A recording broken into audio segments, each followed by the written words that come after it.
Bienvenue chers amis, merci de votre fidélité. J'ai l'honneur, le bonheur et la gâterie du cœur de vous présenter cette rubrique Ligue des Champions. Alors, je me cristallise Thibaut Touré. À mes côtés, mes deux grands consultants, Ibrahim Junior et Morceau de la KTT Sport. Chers amis, n'oubliez pas de vous abonner et de regarder la vidéo jusqu'à la fin. Bonjour Ibrahim. Bonjour Sibo, bonjour à tous qui nous regardent. C'est toujours un plaisir énorme et un redoutable privilège d'être là, de parler football, de parler de cette Ligue des Champions, une compétition que nous aimons tous. Alors, c'est toujours également un plaisir de partager le plateau avec cet homme-là, Olivier Morceau de la KTSP Sport. Merci. Bonjour. Bonjour maman, bonjour Ibrahim Junior Lai. Encore c'est un plaisir d'être ici aussi sur ce plateau. Vous qui nous suivez de partout, je vous en prie de suivre toute l'intégralité de la vidéo, car on va parler du foot, le foot qu'on aime tant, notamment la Ligue des Champions. Cette débriefing qui sera vraiment exceptionnelle. Alors, Ibrahim, je commence avec toi. Quelle analyse pouvez-vous faire sur la victoire du Bayern sur l'Atlético Madrid 4-0? Alors, avant ce match, on se demandait si la défense des Colchoneros pouvait contenir l'attaque, l'armada offensive des Bavarois. La réponse est non. Alors, Bayern aujourd'hui, je pense qu'ils sont dans une autre planète. Je pense aujourd'hui qu'ils ne boxent pas sur le même ring que les autres équipes. Comme l'a si bien dit tout à l'heure Morceau. Aujourd'hui, cette équipe bavaroise, avec les individualités qu'ils ont, je pense qu'ils dépassent largement certaines équipes. Avec Lewandowski, lui qui marque des buts à tout moment, à toutes les positions et à toutes les situations. Et je vous rappelle que l'Allemand n'était pas là, Leroy Sané. S'ils étaient là, avec le trio Gnabry, Lewandowski et Leroy Sané, bon, ça sera très compliqué de les contenir pour les défenses adverses. Donc je pense aujourd'hui, globalement, c'est une victoire méritée parce que Bayern, c'est une équipe solide, une équipe bien organisée avec un technicien, à l'occurrence Flick.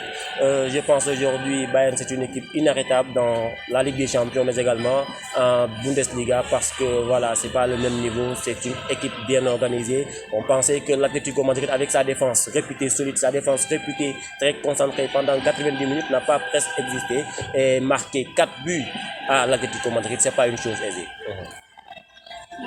Encore bon, pour ajouter quelque chose à ce match-là, donc je vais dire que être devant un club qui est le Bayern Munich, c'est comme être un outsider, parce qu'on sait tous que ce club-là, il est à ce moment-là le meilleur club du monde. Il détient le monopole de la puissance. Ce club qui est le Bayern de Munich, il ne cesse de nous impressionner, parce que quoi qu'on puisse dire, on a vu qu'il a fait des statistiques vraiment mirobolantes et aussi robilesques, parce que vous savez, avec l'arrivée d'Hansi Flick, on a vu 109 côté bavarois. Il a joué 9 matchs en Ligue des Champions et il a gagné autant de matchs également. 9 matchs, 9 victoires. Il a marqué 34 buts et n'en a encaissé que 4 buts. On a vu que aussi l'effectif du Bayern Munich, depuis l'arrivée de Hansi Flick dans ce club-là, on a vu qu'il a gagné 91,6% de ces matchs-là, soit une victoire de 91,6%. Il a enfin aussi gagné 12 matchs. Tous les 12 matchs, il va gagner un trophée. Donc cette équipe de Bayern Munich, ce club bavarois, il ne cesse de nous impressionner, parce que quand on vous dit qu'il a battu l'Atlético de Madrid par 4 buts à 0, vous allez poser la question, est-ce que le grand Oblak était dans les cases? Bien sûr, il en était. Est-ce que Diego Simeone avait amené cette troupe madrilène là-bas à l'Alliance Arena? Il l'a également fait, mais on ne peut pas aussi être devant cette club de Bayern Munich parce qu'il est tellement super puissant. Bien. Moi, je reste avec toi. Comment vous voyez le Barça suite à sa lourde victoire sur Ferencváros? Donc, je vais dire que le Barça, il est très tôt de faire sortir les tam-tams et de danser. Parce que le Barça n'a pas gagné un très grand club. Le Barça a gagné un petit club du nord de France, Véros. Donc, ce que je vais s'appesantir sur ce match, ce que je vais apprendre sur ce match, c'est le record qu'a battu le Zénith, le magicien argentin, qui est Lionel Andrés Messi.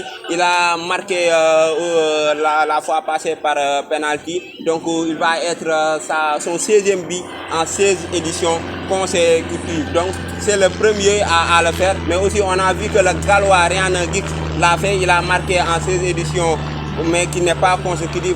Le Madrilène Karim Benzema aussi, il peut l'atteindre s'il marque un but dans cette Ligue des Champions 2020-2021. Mais pour moi, c'est très tôt de glorifier. Pour moi, c'est très tôt de qualifier cette équipe barcelonaise parce qu'il a gagné un petit poussé du tournoi. Alors, je pense par là que il n'existe pas de petite équipe. D'accord, Ferencváros n'est pas une habituée dans ce genre de compétition qui est la Ligue des Champions, mais également je suis avec lui quand il dit que le Barça n'a pas battu une grosse équipe comme le Real, le Bayern Munich. N'oubliez pas que le Bayern Munich détient le monopole de l'humiliation, surtout en Ligue des Champions. Ils ont humilié le Barça 8 et l'Atlético Madrid 4. Maintenant, pour revenir dans cette équipe barcelonaise, c'est une bonne équipe qui est en train de se construire, qui est en train de donner la chance à des jeunes joueurs comme Ansu Fati qui prennent leurs responsabilités. Ils ont bien démarré la Ligue des Champions. Je pense qu'ils vont finir avec la plus belle des manières parce qu'ils ont avec la Pulga, Léo Messi.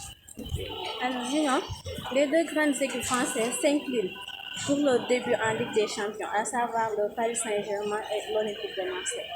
Alors, je pense que c'est la catastrophada, c'est l'humiliada du football français, c'est la hontada également, si je peux me permettre de dire cela. Le Paris Saint-Germain qui perd à domicile, c'était pas passé depuis 2004 en match de poule à domicile. Le Paris Saint-Germain n'avait plus perdu un match de Ligue des Champions à domicile au Parc des Princes depuis 2004. Donc, c'est la humiliada. Juste pour dire que aujourd'hui, si un match est en train de se jouer, il faut une concentration. Je parle aux Marseillais. Ils ont eu beaucoup d'occasions, ils n'ont pas pu les concrétiser. Et cette manque de concentration à la dernière minute a fait que Valbuena, qui était ancien sociétaire de cette équipe marseillaise, a fait une part décisive pour son compatriote qui a marqué pour l'Olympiakos. Maintenant, pour le Paris Saint-Germain, je ne comprends pas comment la gestion tactique est gérée par le coach allemand Tuchel, parce que je ne peux pas comprendre qu'il met 3 milieux de terrain, 3 milieux défensifs, 3-6 dans cette équipe-là, dans ce genre de match contre Manchester United.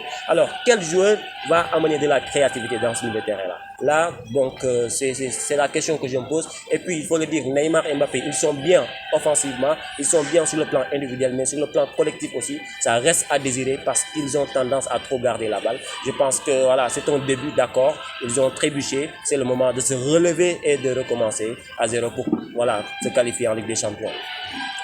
Donc, si on vous dit que la France a gagné la Coupe du Monde 2018 et si on vous dit que Neymar, Mbappé joue au PSG, si on vous dit que l'Olympique de Marseille est le premier club et aussi l'unique à gagner la Ligue des Champions, et on a vu que ils ont fait un début vraiment raté. Donc cela n'a pas arrivé depuis 12 ans qu'un club français ou bien les clubs français commencent la Ligue des Champions avec la plus mauvaise performance. On l'a vu cette semaine-là. Le Paris Saint-Germain qui s'incline contre le Manchester United sur un but libérateur du jeune Marcus Rashford. Donc je vais dire qu'il n'y a pas quelque chose qu'on va tirer qui est exceptionnel. Parce que le Manchester United, que tout le monde sait, bien vrai que ce n'est pas le Manchester United de 2007, 2008 et 2011, mais un Manchester qui reste un Manchester parce qu'il joue des derbies en Premier League. Tout le monde sait que le Premier League est un championnat vraiment difficile, le top 1 du top 5.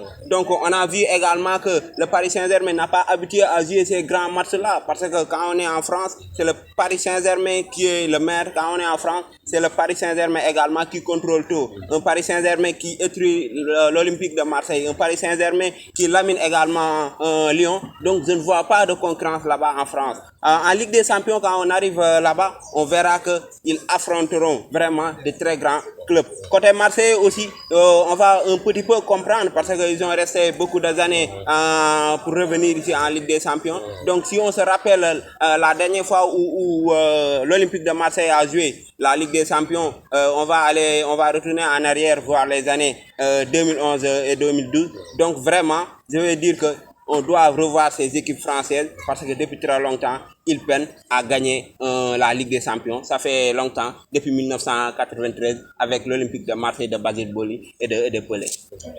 Merci. C'était tout pour aujourd'hui. Alors, juste pour préciser que quand on parle du football, les roses n'est jamais loin. Car ce jeu, c'est de la passion. C'est de la détermination aussi. De l'excitation. C'est des émotions. De l'allégresse. Alegria. Alors, merci à vous. À la prochaine. Et n'oubliez pas de cliquer sur ce petit bouton rouge. Ciao. Merci beaucoup. Vamos. Bravo.